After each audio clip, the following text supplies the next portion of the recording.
Para. I am your host, the founder of the Mindful Habit System, and you're listening to Sex Afflictions and Porn Addictions, a porn addiction, a broadcast to help you create healthy sexuality and a great life on this journey of healthy sexuality and a great life. I want to start with one rule to live by. I like rules. I like guidance. I like structure. There's parts of me that hate that I even say that sentence, but I know it's critical to long term sustainability and success. And that is sustainability is everything. Everything. And I say that because I want to stress at the earliest of our engagement. You might be listening to me for the first time, and you may get some value in this broadcast, and something that we talk about community, hopelessness, and sustainability clicks in you, right? But if it doesn't drive action, if it doesn't change the system, what have we accomplished? And we're so listen, it's good, right? We have these moments. We have these we learn something and it lifts us. It gives us like that hit, that elevation.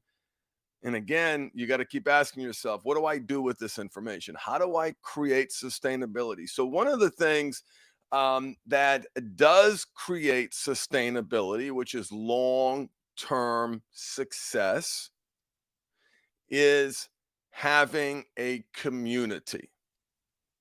Men, I'm talking to you, is having a community where you are vulnerable and where you are accountable. Okay? So the science intersects here. You may have heard the expression the opposite of addiction isn't sobriety, it's connection. One of those great quotes that underneath it has an awful lot of science supporting it. When you look at the efficacy of 12 steps and those wonderful free fellowships that they have all over the world, what the data suggests brings people the most value, and everybody is different, is that connection, is that not just connection, is that vulnerability. And if you have not heard Brene Brown's TED Talk on vulnerability, that is mandatory. Mandatory. Like, absolutely make sure that you watch that TED Talk because it's a game changer. And she talks about how it's critical for us, all of us, to have vulnerability in our lives, how the data demands it if you want to be happy, if you want to be healthy, if you want to be successful. And so when you look at us guys, now obviously I'm generalizing, right? I'm talking to us men. What are we not good at? We are not good at connecting. We are not good at or around being vulnerable. And the result of that is massive. The impact of that is massive. And what brought me to this subject and why I wanted to talk about it was an article that so it's March. I'm doing a walk for the Association to Prevent American Association for Suicide Prevention. I'm doing it with my dog. I got to walk 50 miles during the month. It's one of those things. People are raising money for this organization, and so it's got me thinking about my journey because I did try to hurt myself at a very, very low point.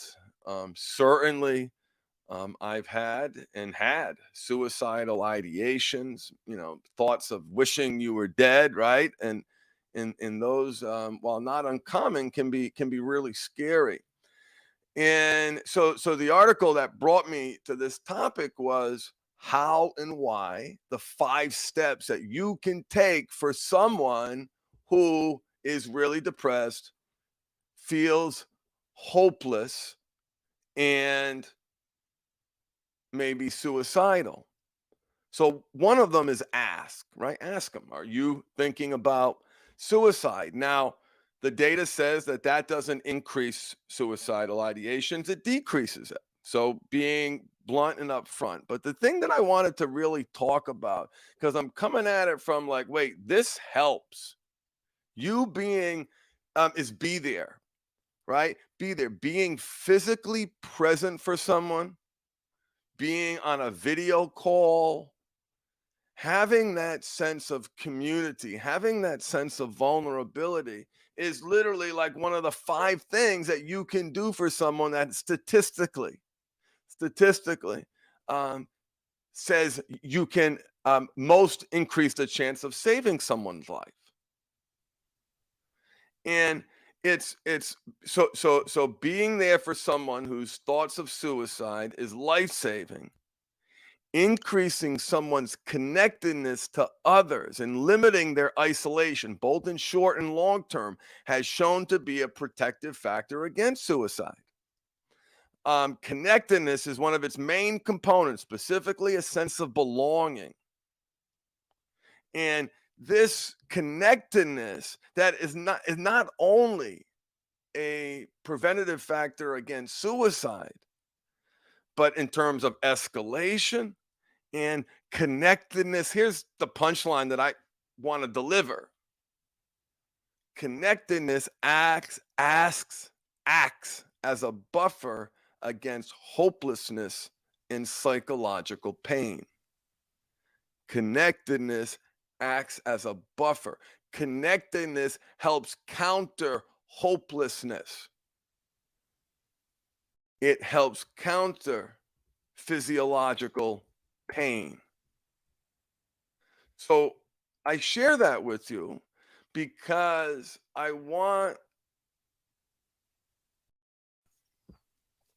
I'm here's how I think of things, okay? And please, if you are having suicidal ideations and you are in that dark place, there's hope. I have it in my phone. So if you were here locally and I knew you were struggling, I can share with you the 988 number. It will pass, get help. And that's a hotline that people can call when they're struggling. So if you're in that dark place, you should be speaking with a mental health professional locally. And congratulations for being here. And I didn't, want to entirely go down this path, but everybody who has struggled with sex addiction, porn addiction, compulsive sexual behavior, which means you felt shame around that behavior. It's not just that you did the behavior, it's how you felt about that behavior. There was deep shame, and maybe you caused someone in your life great pain, and that even makes you feel even more pain. And maybe what you were watching, maybe what you were doing, right? There's an innate sense of dirty and disgusting, and who knows, how the sexual part of you was trained in childhood. Maybe there was fire and brimstone. Maybe it was, um, you know, I joke, but it was very serious and impactful. Sex was dirty and disgusting, and you saved it for someone you love. And so that may have been a factor in your shame, in your isolation, in your disconnectedness, in your disconnectedness. The counter is connectedness. The counter is community. The opposite of addiction isn't sobriety, it's connection. So I want to share that reminder with people who stop going to their groups, who stop going to their meetings, who, and listen, COVID has had, we already isolate as men. Now we're even more isolated. Some of us have people report this moment in time being more isolated than they've ever, like, what am I trying to say? That since they've been tracking it, people are more report feeling more isolated now than ever before, despite, the incredible levels of different connections that we have. Porn addiction, sex addiction, whatever you want to call it, is an isolating condition. The opposite of addiction isn't sobriety, it's connection. So, what does that community and vulnerability look like in your life? And what does it look like beyond your, very narrow treating a symptom of compulsive sexual behavior? How does that community contribute? What does that look like? What does the aggressive pursuit of a great life look like? If you believe the data says community is ridiculously important to being successful, particularly important for us men who tend to isolate, who hide, this whole condition is hiding, right? Born in isolation. Think how far this goes back. Think how far this goes back. And I have a proposal for you. I invite you to come up with an older and more impactful habit in your life than you hiding, sneaking some aspect of sexual expression. Older and more impactful. So when you go back so let's take the normal childhood shame. It's one or the other. Shame, fire and brimstone, or neglect. Like, this wasn't talked about at all. But it was talked about enough for you to know that this wasn't something you did in public. In public, you waved to people. Hello, your hand came up, you waved, other people waved back, right? You knew very early on and learned that this is not something that you play with out in public. Yet there was this contrast with, waving might a few dopamine hits because people wave back, and that was exciting to me as a human. But touching this part of me, whoa, whoa, whoa, whoa, whoa, wait a minute. How can I not share this with the world? It feels so amazingly good. So before we even hit puberty, we were trained to hide. The isolation began. Not that it shouldn't, right? Obviously, we need to be coached and trained not to expose ourselves and touch ourselves in public. I'm noting the training. I'm looking at it and invite you to look at it from how was this hiding trained? And I'm proposing that you will be challenged. You will be challenged to come up with a habit that is older and more impactful than you lying, hiding, sneaking, some aspect of your sex, touching. And so think about the first round of, don't do that. Don't touch yourself. Not over here. That's something you do in private. If you were lucky, that was the messaging that you got. And then, whatever shame or, this massive force existing like this big elephant in the room as you went through puberty, and maybe it wasn't talked about at all. It grows in isolation. It grows in darkness. And obviously, that goes back a very, very, very, very, very long time. Not only that, but it has also become your primary numbing, coping, and escaping strategy. I'm sharing this with you to frame the scope of the problem that you're trying to solve. This is not looking, simply, and sometimes the women say it like, just stop, right? You don't, something's bad for you, you just stop, right? But obviously, right, there are barriers, there's reasons why that solution is like the just say no campaign of the 80s. Just say no, abject failure, right? Had the exact opposite reaction. No one likes being told what to do. So the just say no campaign doesn't work. Just stop doesn't work because we are literally dealing what's one of the oldest and most impactful habits that you have in your existence in using your um, pleasure reward system, escape to manage fear, anxiety, stress, feelings of insignificance, managing the dark times, right? My addict, when I talk to him, says, hey, when you were at your lowest, I was there for you. Remember that escape that we had? But yeah, no, but listen, it sunk us further down on the downward spiral. Yeah, but remember when we escaped from that other feeling that you had?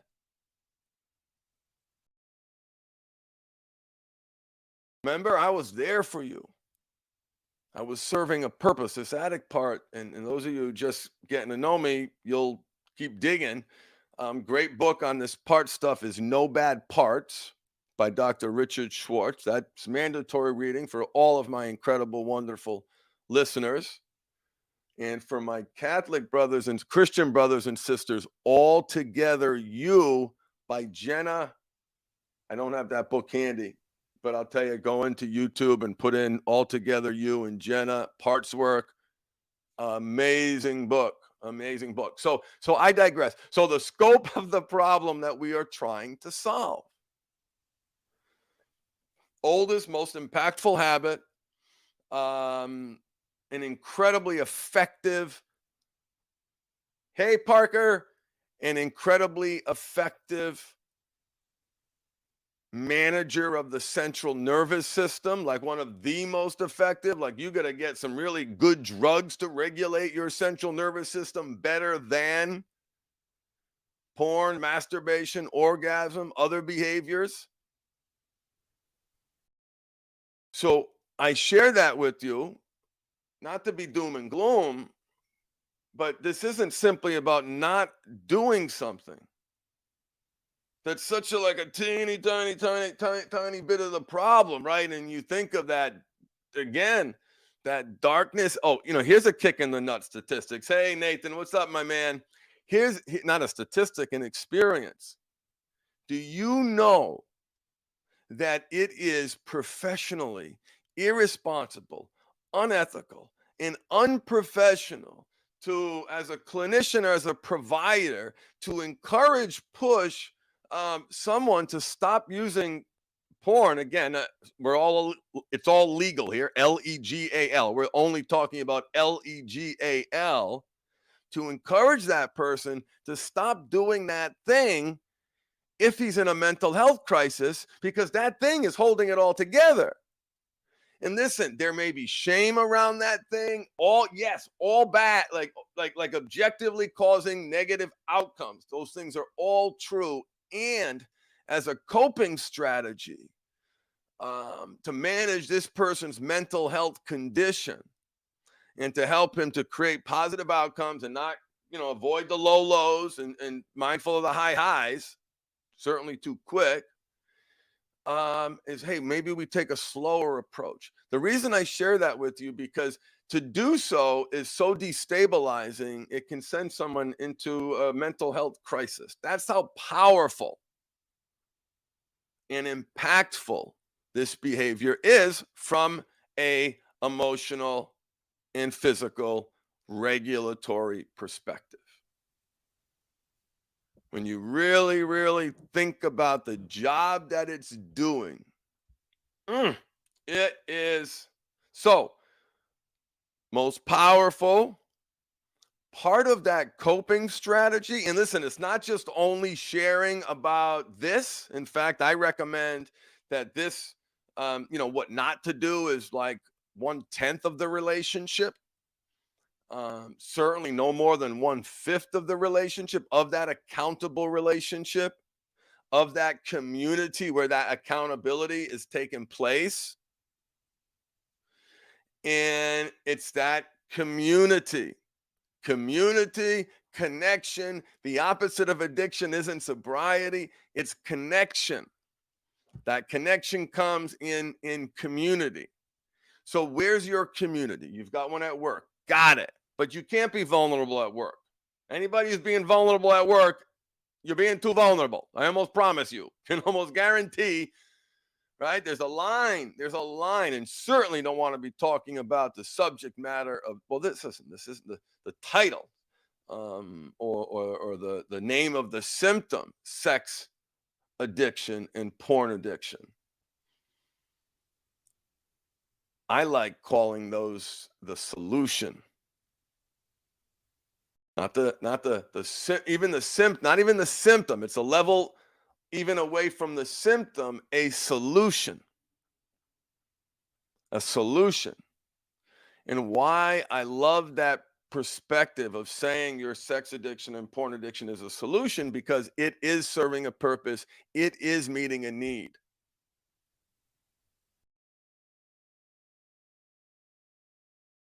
It is serving a purpose, it is meeting a need. And the sooner you understand that, the better off you're going to be. And no matter how good you're going to be, without community and connection, you're still going to be struggling. You're still going to be struggling. And what did the article say? What's up, Titus? He's thinking about hopelessness. And like in a world that is saturating and drowning in filth and disease, and the bar is getting lower and lower and lower, right? All of it. Like, who can listen and look at some of my older podcasts, man? I was on that wave like that, and that's not where I choose to place my energy anymore. I want to control my environment. I want to be part of the solution. I want to be uber responsible with social media.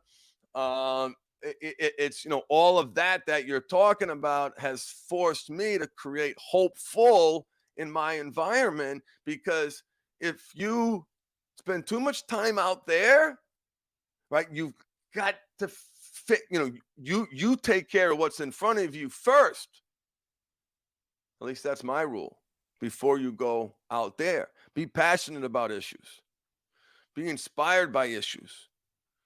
Are those issues inspiring you towards or away from the person that you want to be? And for me, listen, I'm zealous. You don't have to be like me, but I am very careful about what I put in my body, my eyes, my ears. I go on, social media breaks. I go on news breaks. I'm probably a lot less informed, maybe than, no, I am way less informed than I used to be. But I was caught up in that 24-hour news cycle, always activated, always, kind of just caught up in that. And I found it to be a significant contributor to my problem. But when you have community and you have connection and you have accountability within that community and connection, you have vulnerability. And that vulnerability for us men, I am more and more convinced, when I look at so when I first started this work, there was no value in the groups from my perspective. Why? Because I didn't offer them. I'm being like really narrow, myopic, intentionally so. And of course, there was great value in the meetings for some people, but I didn't offer it. And quite frankly, my clients wanted a one-on-one experience. And many of them still do. But now I am much more adamant about saying, hey, I know you want that, and that's great. And I'm going to deliver on my promise to you to help you kick ass and take names. But part of it is this community thing. And so I don't know where you're going to get it. I don't know how you're going to get it here. And we have a long-term support program here called The Next Level, which we try to package it, but that's not a fit for everybody, right? You got to find what works for you.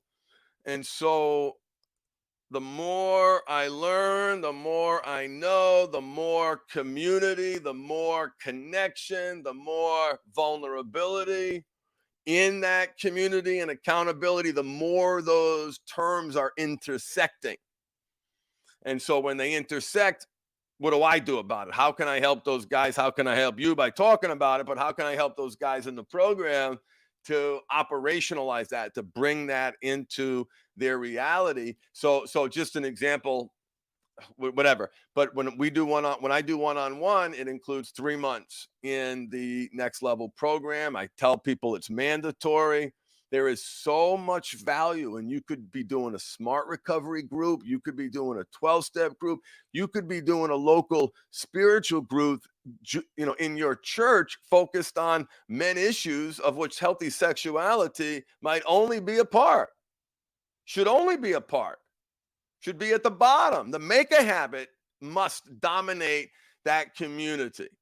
The make a habit, I believe, or at least what works best for me, is that make a habit, make a habit, break the right habit that meets the right need.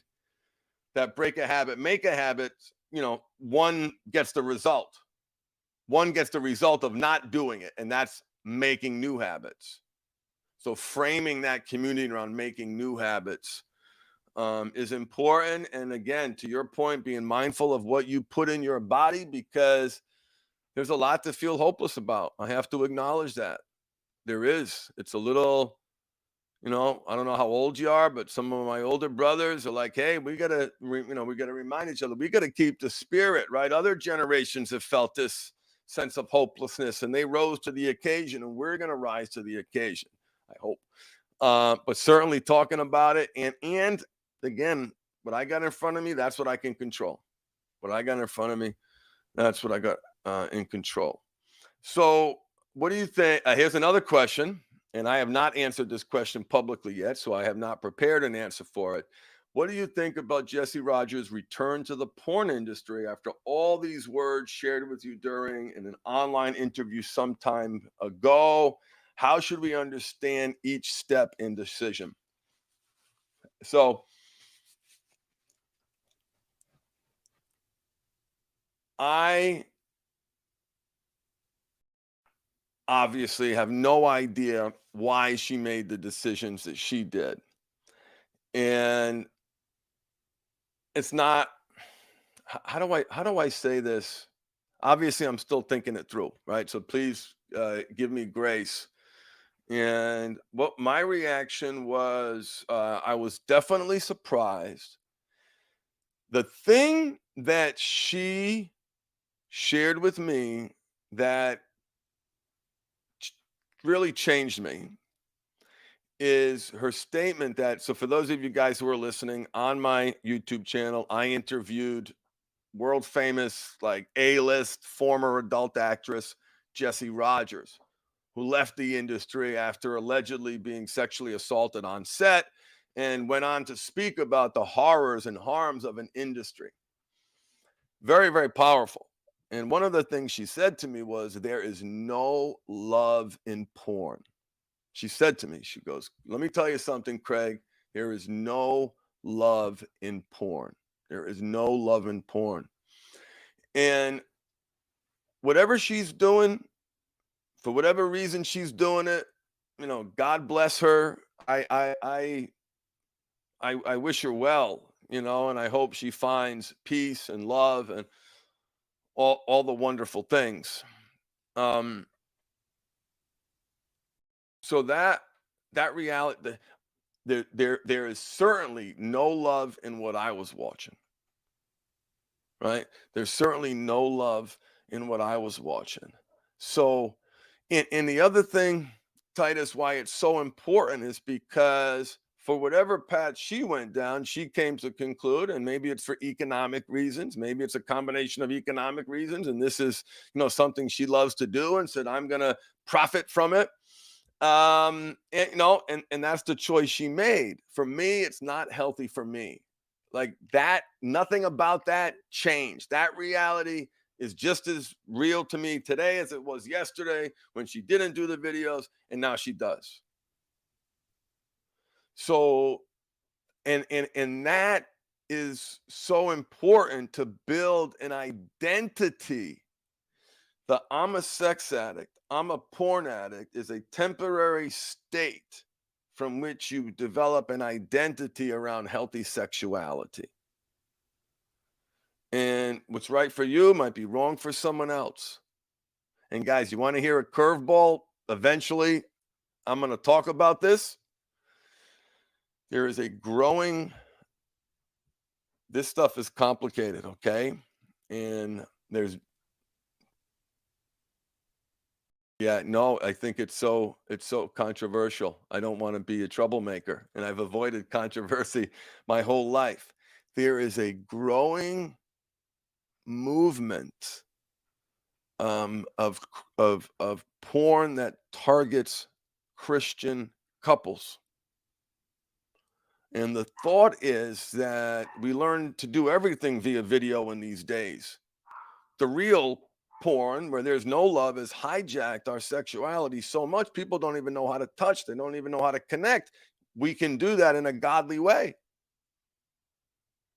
And I remember reading about that, and I thought to myself, well, goodness gracious, this is really, really complicated. I haven't touched that issue in a while, but I put it out there as it's it's for you to build your identity that's healthy for you. So whatever happens around you, right? There's a rock, there's a center that says, "Oh, this is interesting. I find this arousing. This is curious to me. This is healthy." Right? And that's the framework, men. Women too. Healthy, unhealthy. Let that be your guide, because you're gonna get, sober.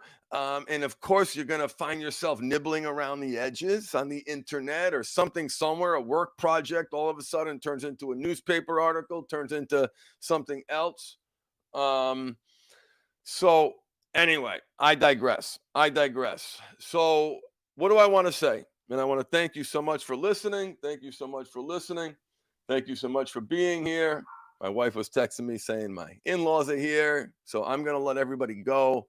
Um, and community. What does your community look like? Where are you being vulnerable? If you're not being vulnerable, find an ally, what we call an accountability partner. Bring someone into the make a habit part of the equation. Find a buddy in your life, your cousin, your brother. There's someone out there dying to talk to you. There is someone literally out there, man. Oh my God. Now, listen, it might take you a few times to call. It might take a few times for them to pick up and respond, because you know how you are and how we are and how I am and you are. We are terrible. Where can you be a little more proactive? A teeny, tiny, tiny bit more proactive, because community is critical to sustainability, and sustainability is everything. On that note, I will leave you. Bye, men. Bye, ladies. See you on the next one. Embrace your power of choice and feed the right wolf.